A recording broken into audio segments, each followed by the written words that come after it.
And the last thing we have to do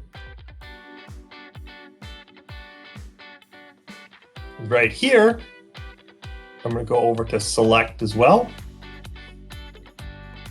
And this is lines to trace, so it's the picture.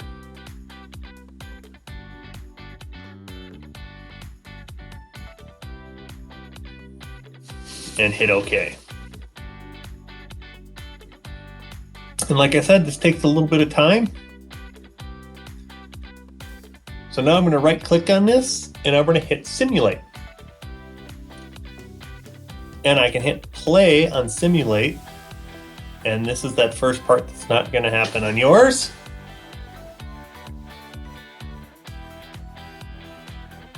Because mine was set. You go around all that stuff.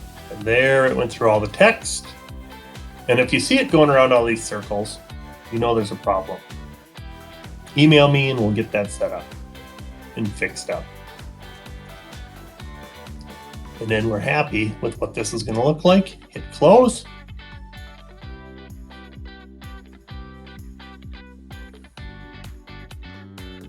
And that's how we get all of our tool pathing for this project done.